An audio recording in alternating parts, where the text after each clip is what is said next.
Okay, here I am with Bill Kraft on February 28th, 2006. And just wanted to talk, we were going to talk about the 1961 recording of L'Histoire du Soldat. So earlier I was asking you about the recording, and you gave me some information. I was wondering if you could back up a little bit and tell me about your relationship with Stravinsky himself. Like, how did you meet him? Oh. And all that. That would be very interesting to know. Well, probably met him at the Monday evening concerts. Okay. 'Cause I used to play. I was like the percussionist for the Monday evening concerts. Oh. And then later with my ensemble, and then later other things, conducting a lot of the concerts. So I remember Stravinsky sitting in the front row all the time, you know. Always the front row, you know, which is a bit daunting, you know. Yeah, I bet. And because of that, he began to ask that I play, you know, on all his concerts. So, for instance, we would have a birthday celebration in June during the what was called the Los Angeles Music Festival. So I played on all those, and but especially the Monday evening concerts. That was more often. So then he asked me to play on whatever. There were recordings we did. So many recordings, you know, not only Histoire but also Homage to T.S. Eliot, and of course all the orchestral pieces that we did here, you know. With the Philharmonic? No, Separately? The recordings were done with what was called the Columbia Symphony Orchestra. That orchestra here was made up of a combination of Philharmonic players and studio players. Okay. There's also the Columbia Symphony Orchestra that recorded in Toronto or maybe New York. So you never really knew which orchestra was which, you know, which is a pity, because we'd like to know. Yeah. I can't remember which recordings I was on half the time, but I don't know if the release of the Sony Complete Collection indicates who played on what, but I don't know. I don't know. On Stravinsky stuff? Yeah, Or? yeah, I've never looked to see. Well, it has the names on the recording of L'Histoire. It lists the 7 individual players. Yeah. But I don't know if all of them do. I'd have to look. Yeah. So about when was that you met him? Do you remember? Well, I came here in 55 for the 55-56 season, and started to play already in the 56-7 season on the Monday evening concerts. Okay. I know that. I'll let the machine get that. Okay. Because in 57 we did the Boulez Gomarto San Maître. A real baptism of fire. Yeah. You bet. Is that the? I saw there's a signed program on the wall over there for that piece. There's a signed program on the wall for the Marteau. Oh yeah. That you played. Yeah. I'm just thinking I'll disconnect that phone. Okay. Yeah. And let the machine take it.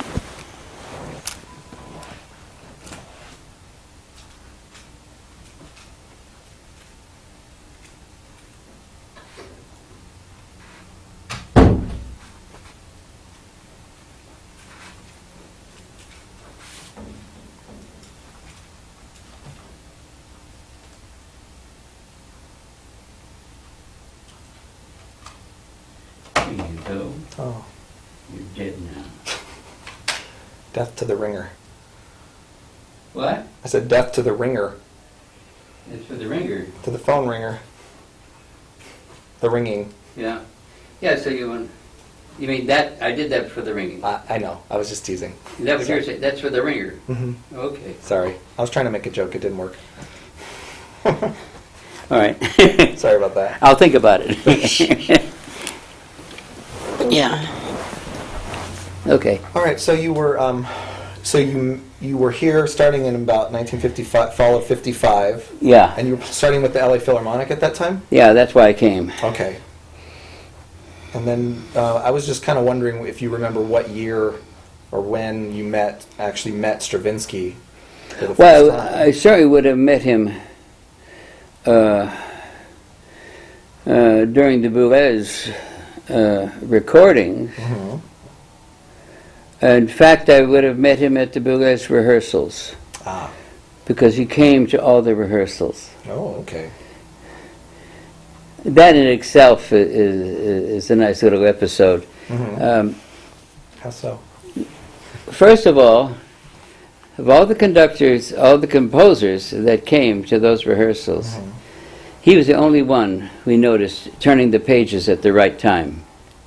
Oh, in the score? In the score, he had the score, and he was turning at the right time. He was very absorbed in it. Oh. And one time, he was sitting on my left, and I was playing vibraphone, Mm-hmm. and I had this rehearsal set of vibes that would fold up and could fit in the back seat of my car. Mm-hmm. So I would take those to rehearsals. Well, I noticed that sometimes it would start to vibrate, and I get this Mm-hmm. and I found by slapping it on the side, it would stop the vibration. Oh, uh-huh. You know. Okay.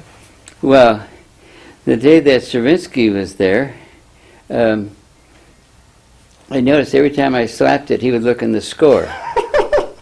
He thought that was in the piece? Absolutely. Oh, my So it was the third time that I did it. I thought I should take pity on him. And I said, Maestro, it's not in the score. And I said, oh, he was visibly relieved. That's you know. funny. Yeah. So, of course, I met him. Obviously, if not there, then before.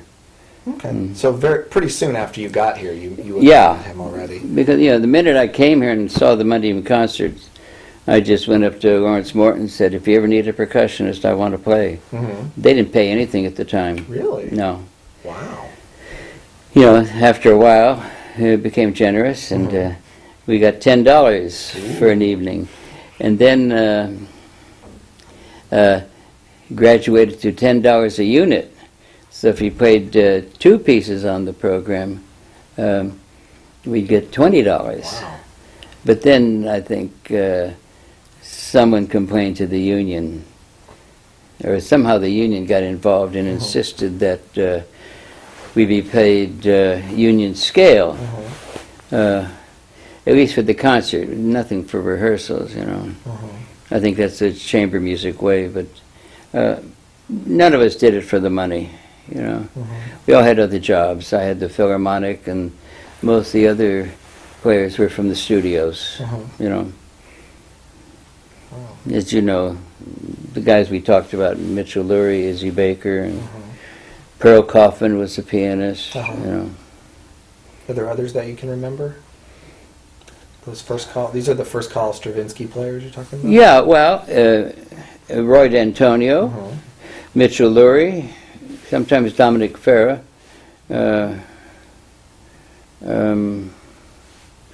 with Chuck Brady,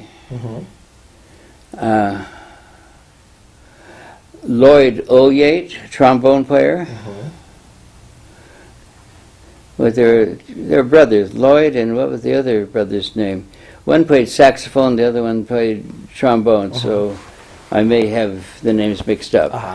Okay.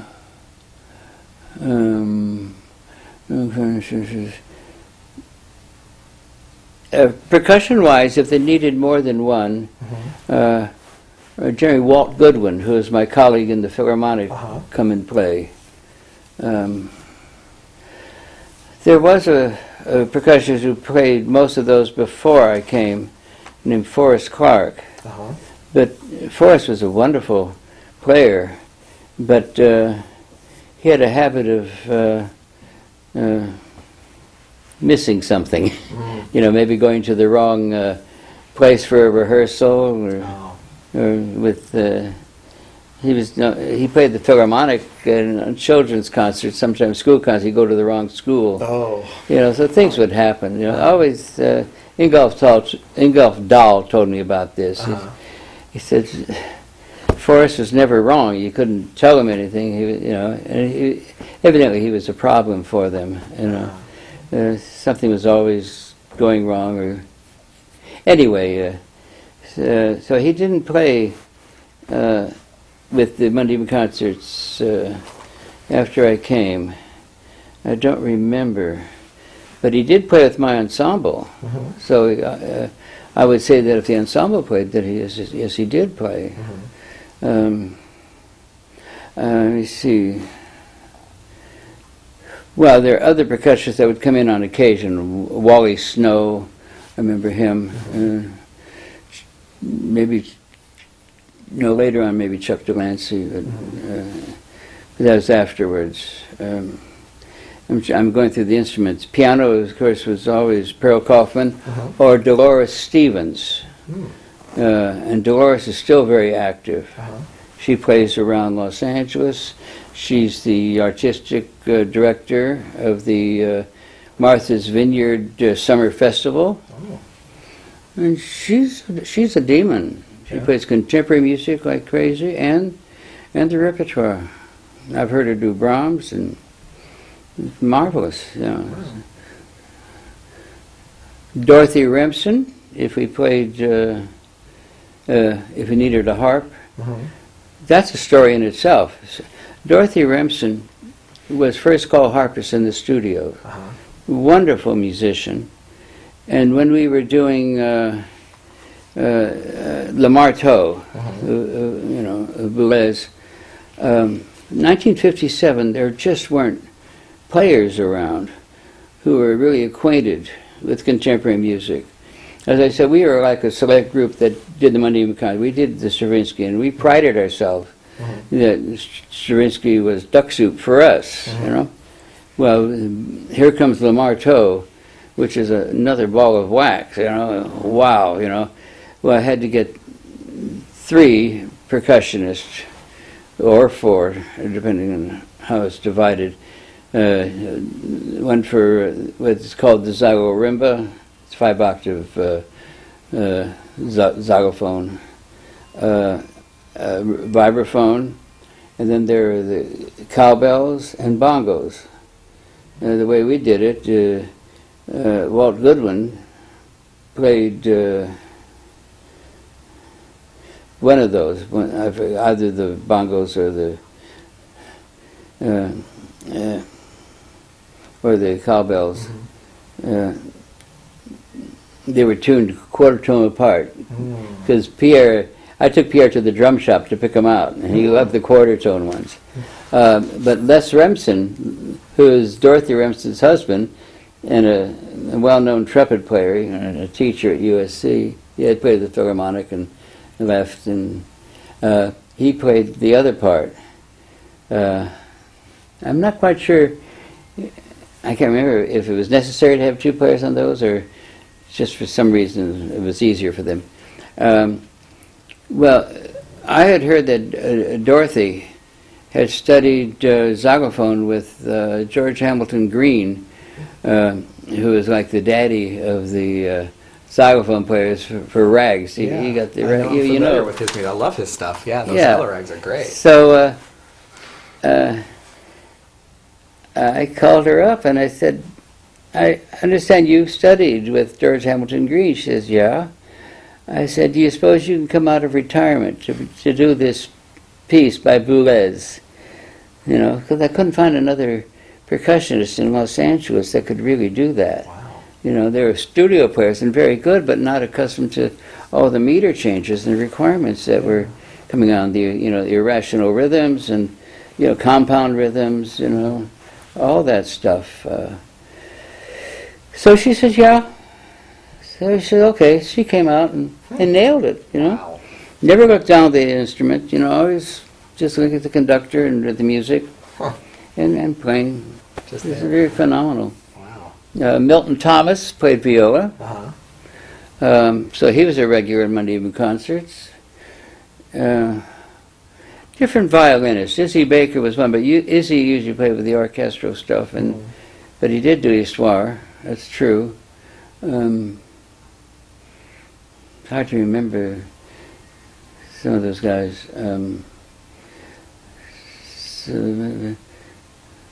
Howard Koff Jr. Played cello often. Abe Luboff would play bass. Or Milton Kestenbaum. I think it was his sister Myra who played viola beside Milton. Milton was a regular. Well, Okay. yeah. That's a good list, though. If you really want to know, I mean, there was a Mighty Even concert. Oh, somebody stole mine. Yeah, there's a book on Mighty Even concert, all the programs. Oh, okay. And I know I'm trying to get Someone said that she would. A friend of mine, Kathy, is that her name? She's supposed to Xerox it for me. Anyway. Anyway, so how about just getting back to your relationship with Stravinsky? So you met him, you were playing on, then pretty soon he started asking you to play, is that right? For all of his Well, anything that came up, he'd make sure that I was asked to play, yeah. Okay. If we did recordings of the chamber stuff or whatever, you know. So could you describe your relationship with him? Well, I always had the greatest admiration.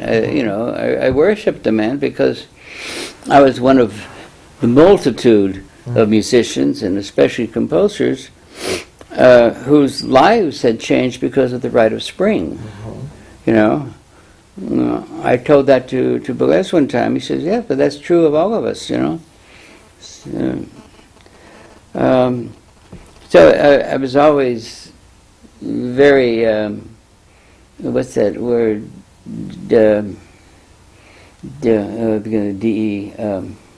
Deferential. Nevertheless, I had the chance to talk to him on occasion. Sometimes I drove him to or from rehearsals.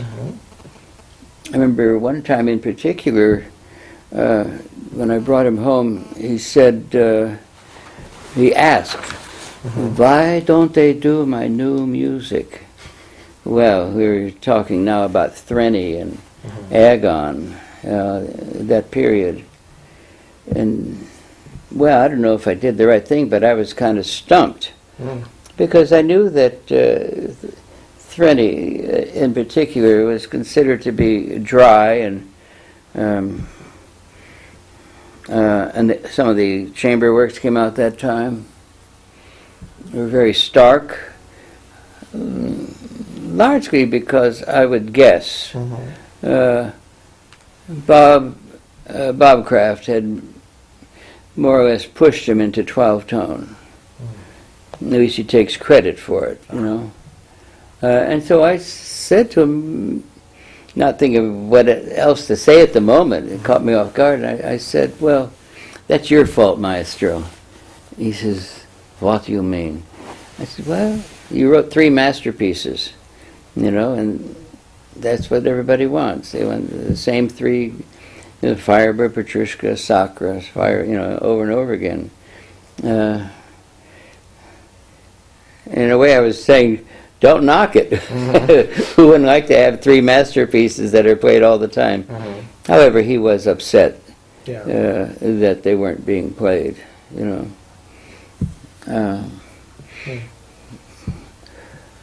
But he was always very, very warm towards the musicians. I know in his early days, he had the reputation for being maybe it depends on who's talking. You know, like Nathan Milstein, I think, did not like him and he called him a kind of a dandy. You know, he would dress very elegant, strikingly even. You know, you see photographs of him with shoes with spats, you know, and he was quite a dresser. And he knew who he was. There's a story that he was in Paris, walking on the street. Somebody said, well, they hadn't heard of him, you know, and he said, you will. Wow. So, so you'd say you had a nice professional relationship with him, but it wasn't. Was there anything out? Did you ever become sort of friendly with him, or was it just a professional kind of? no, I more or less kept my distance. Okay. You know, I just felt I was a player, and he was the great composer of all time. Yeah. However, he did know that I composed. The first piece he heard of mine, I did not want him to hear. It was a piece I wrote for children's concerts for a percussion section, you know, to show off the percussion section of an orchestra at a children's concert. And Lawrence Morton wanted me to program it. I said, no. I said, that's not for the Monday evening concerts. This is just a fun piece. And it's not contemporary, it's not avant-garde. And he says, well, Bill, these days, anything for percussion is avant-garde. You know, and we're talking about the 50s, so there wasn't that much percussion music around. It was just coming into its own. So I said, okay. So I did that. Well, the following concert, I didn't want to see him because I was embarrassed by this piece, you know. And I think this was at the West Hollywood Park Auditorium, which had an entrance, a glass enclosed entrance before you went into the main doors. And there are two doors on either side of this glass entrance, you know, one side and the other side.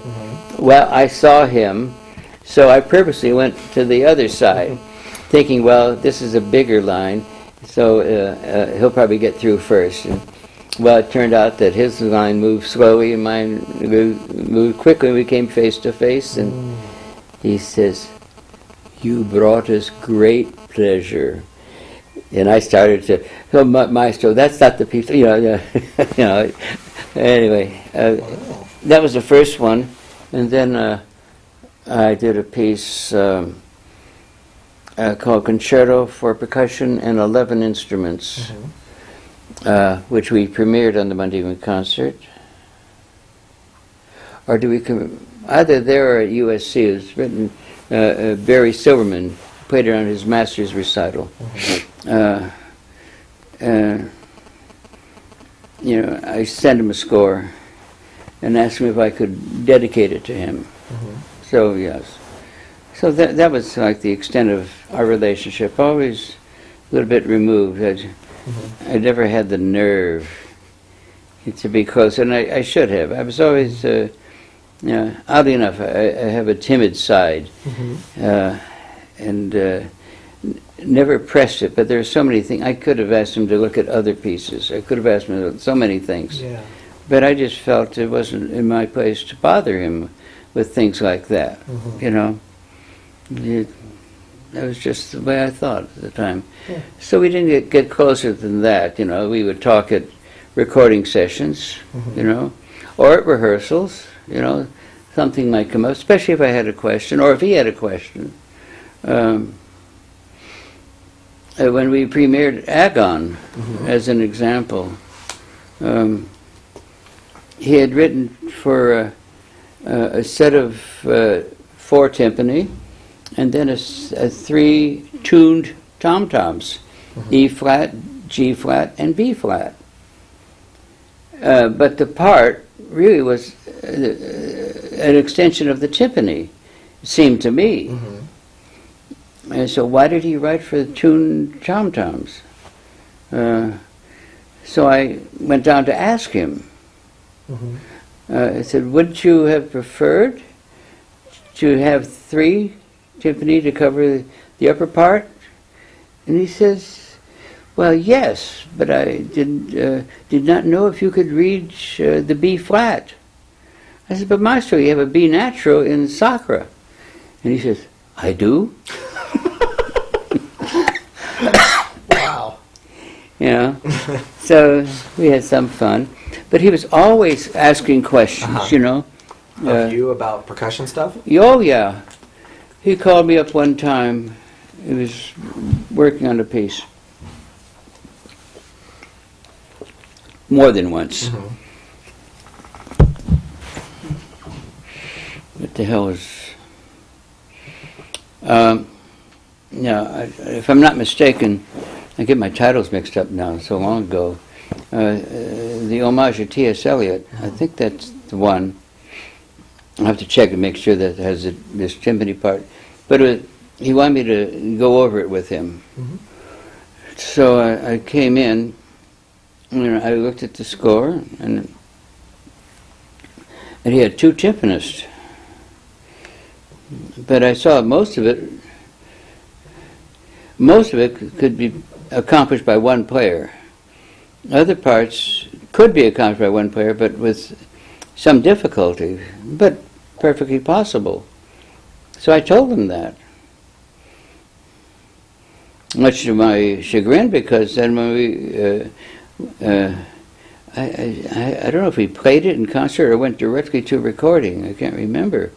But I do remember the recording being a nightmare, because I had to set up, I forget how many, maybe 8 timpani, I forget. And I had to borrow a couple of timpani. And one of those that I borrowed, I think it was from Larry Bunker, because he was, no, it was from Shelley Mann. Because the Leedy Drum Company gave him timpani, and he never played timpani. So he said, you can keep them, you know. So I always kept them with the cartage service, you know. But they were a different pedal and not as well made as my own timpani, and there was a squeak sometimes in the pedal. So I had to be very careful how I pedaled that particular drum.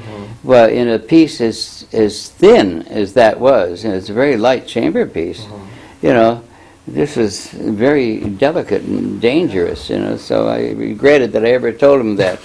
But I did see something, I don't know if it was this piece or another one, where he saw that that the timpani was tracing the viola line.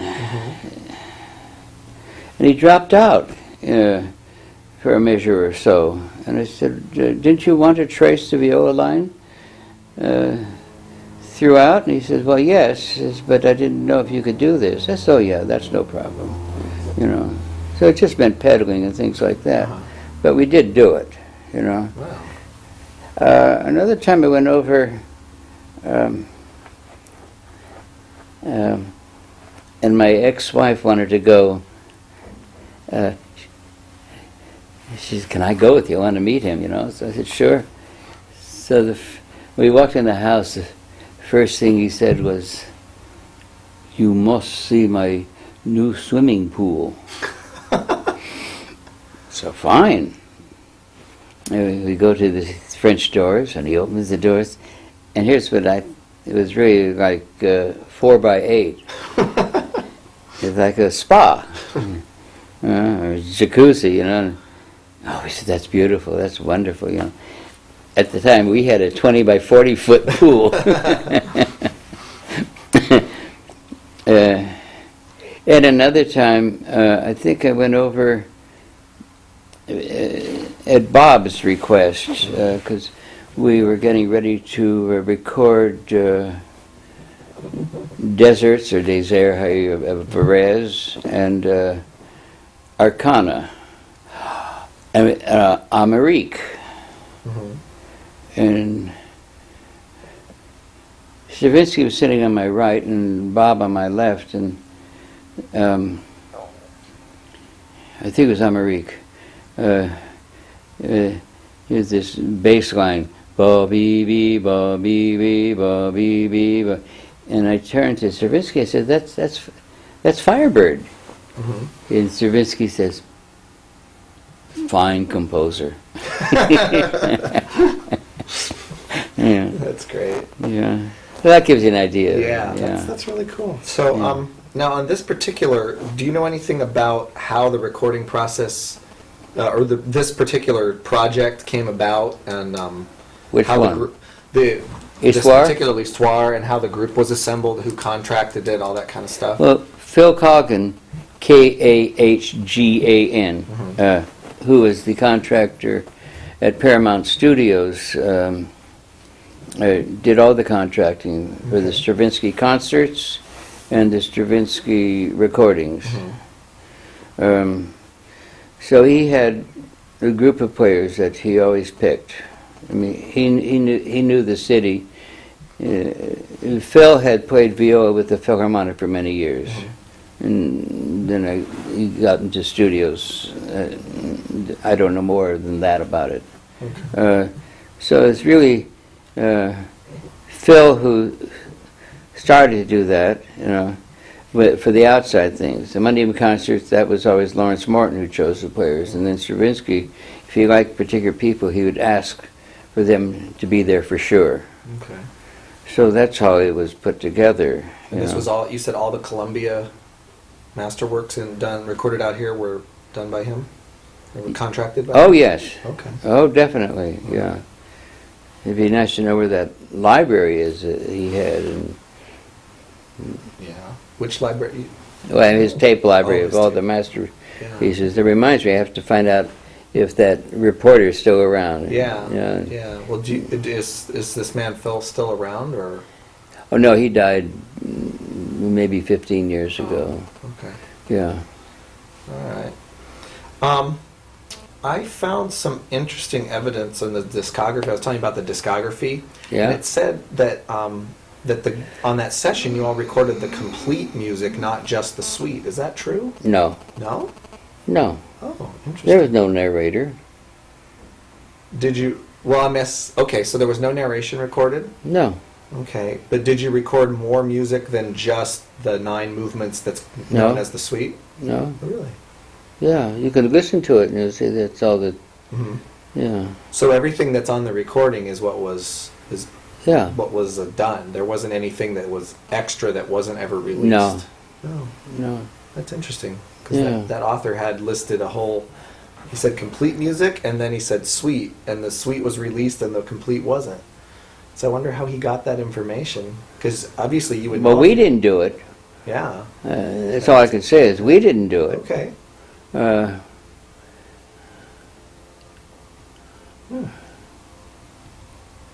And Was there ever any indication to you that you were going to eventually do a complete one with narration? not recording, no. No. No, I was just thinking through my head of what performances of the complete piece did we do. It must have been some that I've forgotten. Yeah. I remember conducting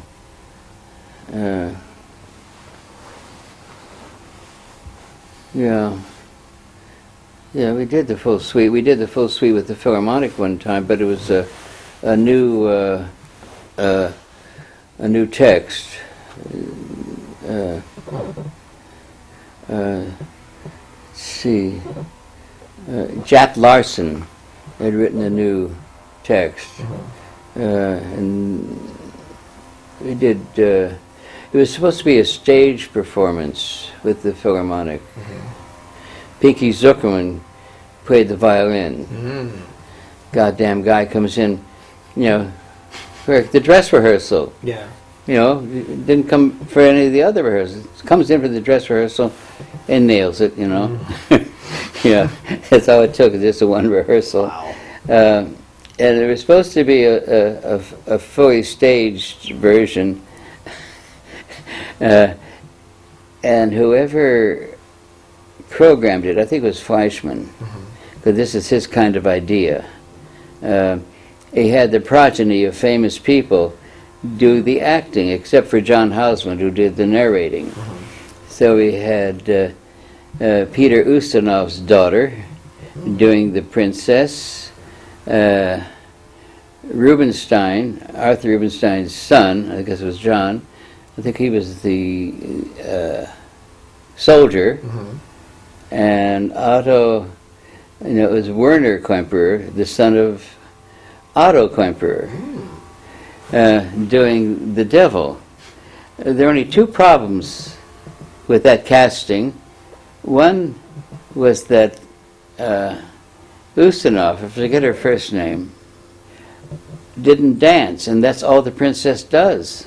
She doesn't speak, you know, and it says, and the princess gets up to dance. Yeah. Yeah?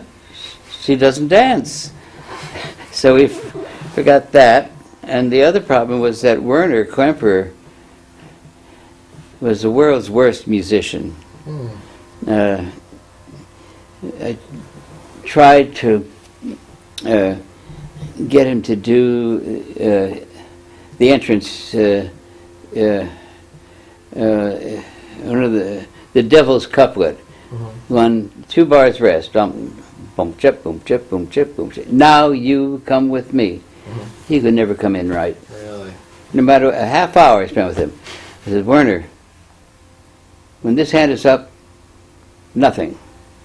And then, like that, you come in. Okay. Now you, no, Werner. Yeah, just count two. 1, 2. Now. It never worked. Never worked. I don't know. It was really, I don't know if he ever did it right. I have no idea. And what's really crazy about this, they took this version to St. Paul Chamber Orchestra, and they were doing it there, and George Mester was conducting, and they brought Werner to come. So Werner now is going to do the narration, and what is he doing but giving this fellow who's playing the part of the devil a very bad time. Very rude, you know, all this. And everything else that Werner was doing caused havoc.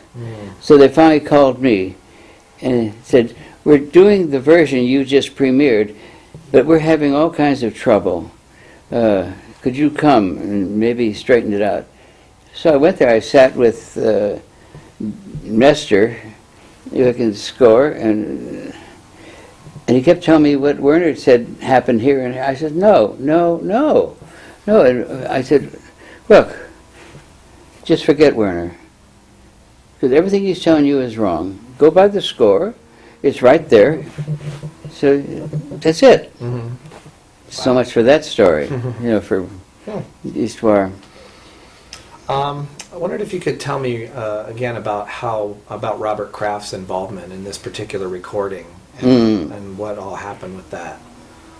What we we talked about earlier a little bit. Yeah. Well, first of all,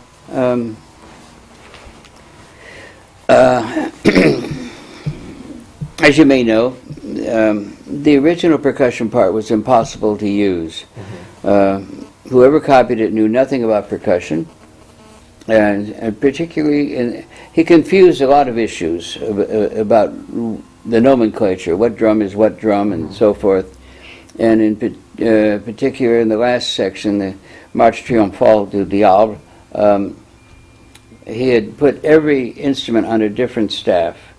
So you had the cymbals, you had all the drums, you know, but on like 6 or 7 different staffs, you know, and then no connecting beams, just 8th note flags or 16th note flags, and you know, no way to read that damn thing.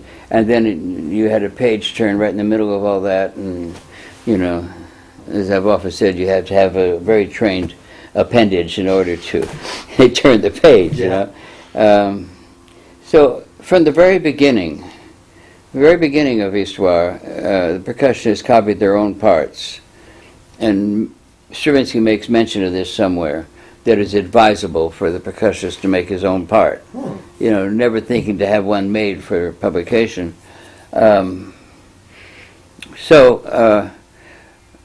Knowing all these problems, I asked Bob Kraft if he couldn't set up a meeting with Stravinsky so I could get these 18 questions settled. He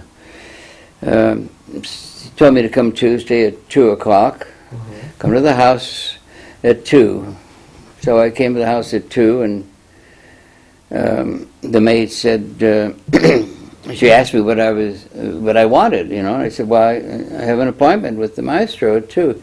And she said, that's not possible because he always takes his nap at this time, and we don't disturb him. I said, but Bob told me to come at this time. And she repeated, it's impossible. We do not disturb him. So I walked down to where Bob was living, about a half a block down on Holloway Drive, and Bob had an apartment above a garage. So I was walking up these wooden stairs, and I heard a key turn in the door, and I said, oh my God, the SOB knows I'm here, I'm coming, you know. And he didn't answer the door. So I had to wait until Friday for the recording session to get the questions answered, which is no fun, you know. So when I came to the recording session, coming early to set up, Bob was rehearsing with several instruments, about 4 of them, which is against... Do you remember which instruments he was rehearsing? Trumpet, cornet, bassoon, I'm pretty sure, and bass.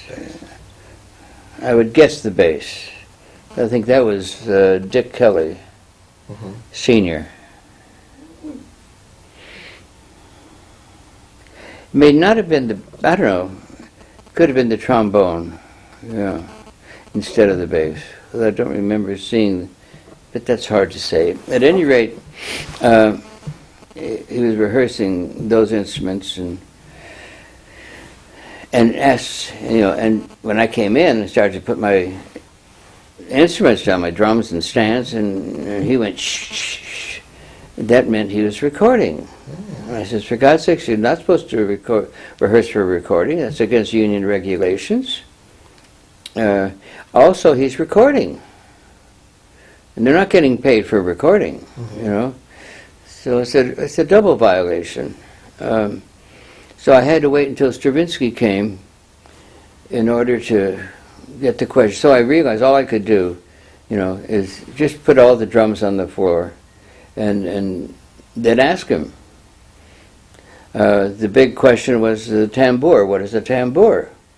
Since it was on the top line in the part we saw, and I think in the last movement, the way it's set up, it's on the top line. So we all used a small drum, which meant we played in ascending order.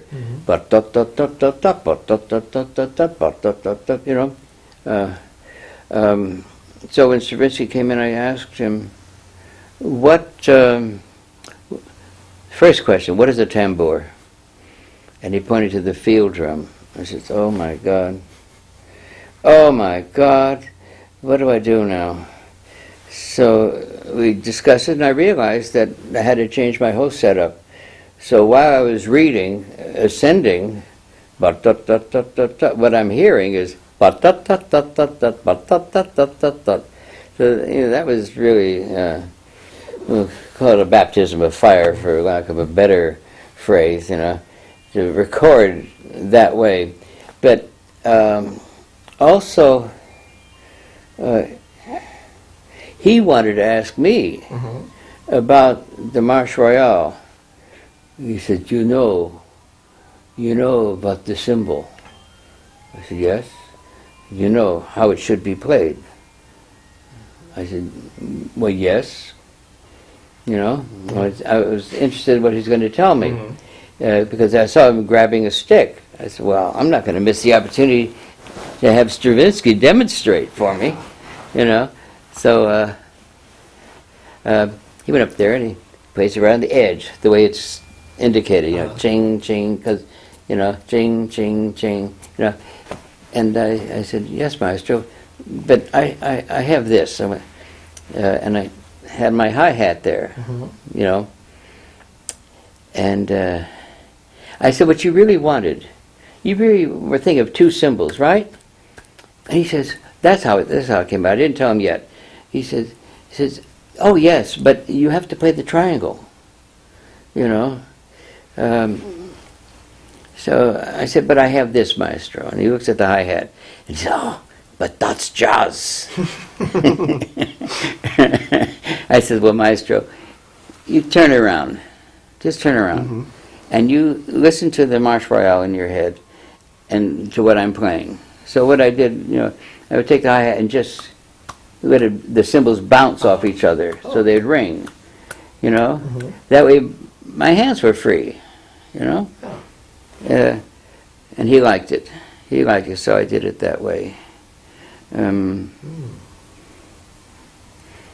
That's about all I can remember about that, except now we get into the recording. Yes. The routine was that Bob would rehearse a section, and then Stravinsky would come in and record it.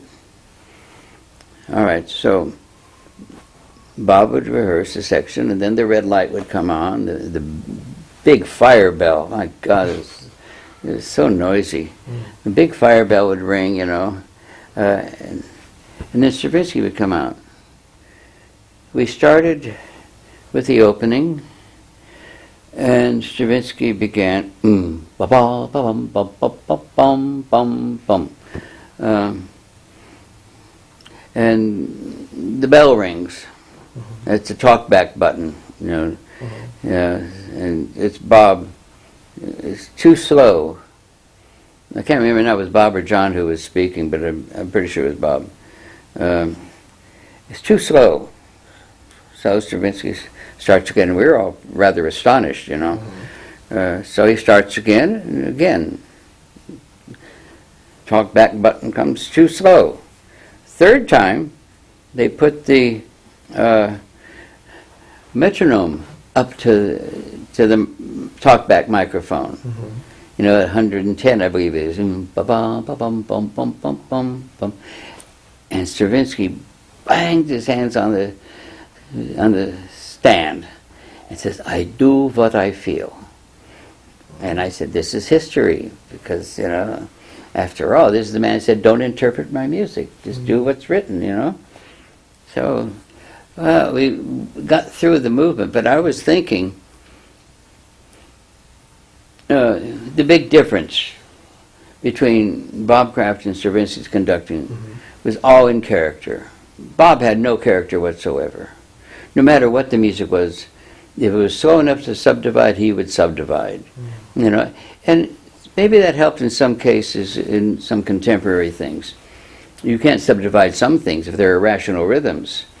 So it doesn't make sense to subdivide as much as he did. But I saw him conduct a Haydn symphony.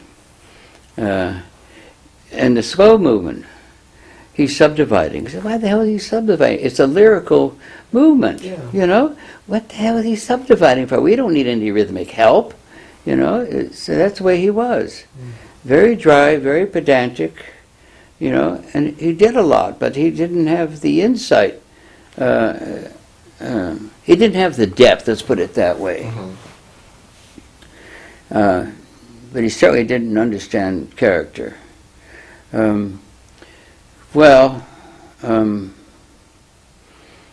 We finished the recording that day, and then 20 years later, I have to get her name. Okay. The report. I always thought it was Gretel Beasley, but I was corrected. That was not her name. I have to talk to Mark Swed and get this down and write it so I won't forget it again. She came. She called me first and said, I want to do an article for the Times. I'm a stringer, and I want to interview all those who had recorded Histoire in 20 years ago. I said, okay. So as soon as she hung up, I called Lawrence Morton, because Lawrence, as I said, was very close to Stravinsky. Probably his closest friend out here. Lawrence and Aldous Huxley, they were regulars, Ingolf Dahl. And I said, Lawrence, do you know about this interview that's coming up with this reporter from the LA Times? He says, yeah. I said, well, what should we say? And he said, tell the truth. I said, really? He said, sure. I says, okay. Well, when she came to my home, the first thing I asked was, have you seen some of the other players? She says, yes, I've seen, I think maybe it was 3 or 4. And she says, you know, it's very odd. Not one of them had a good thing to say about Robert Kraft. I said, oh, okay, we can talk now. And she told me that she had gone to the home of Phil Coggan, the contractor, who took her down to his cellar. He had a wine cellar, a wonderful collection of wines, and then in the same place he had a library, a tape library, where he kept master tapes, or copies of the master tapes, from all the recordings he had contracted for Columbia Masterworks. And so that was the not only Stravinsky, but also the Bruno Walter recordings with the Philharmonic. Or was that Columbia Symphony Orchestra too? I don't know, because it was a little before I came here. For most of it, except one. I did one with Walter.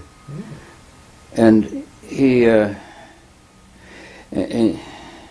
she said he went down all these tapes, and to the best of his knowledge, saying who conducted what.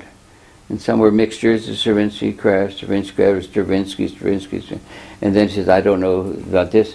You know, indicating that he didn't know who was on the final result. Really? Yeah, well, he said, I don't know. He said, I don't know. This is, and then he says, but when he got to Histoire, she said, oh, he says, this I know. This is Robert Kraft's conducting. And that's when I said, you know, you're sitting on a keg of dynamite. She says, what do you mean? I said, well, the Times will never print this. She says, why not?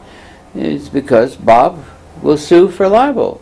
She says, but that's what he told me. I said, it doesn't matter. Just the very idea that he would threaten the Times is enough to make them forget about it. They will not print it. They won't take the chance. They don't want to. And of course, they never did print it. So I'd like to find her now and see what's going on with that. So that bit of information didn't go anywhere. I mean, I wrote to Mark Swed, who was writing for the Wall Street Journal then, and told him about it. I said, this is something that ought to be investigated, it seems to me. But Mark didn't do anything about it, but that meant it was getting around. Took quite a while. There was a time, you know, talking about Bob Kraft's relationship with Stravinsky, with all these books he wrote. In one of the books, I think it was a chronicle, but it was the whole section was about a tour they took in Europe. And Bob was describing the concerts, the locations, the hotels, the this and that, and in the process he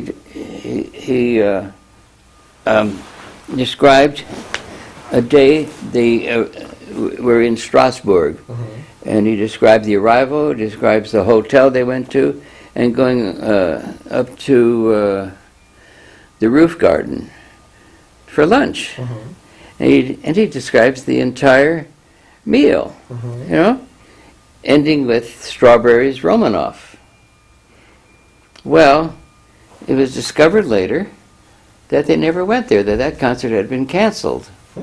So Donald Henahan of the New York Times, I think he was the major critic for the Times, wrote this article, and the big headline, I mean, big letters, saying, called The Strawberry Incident.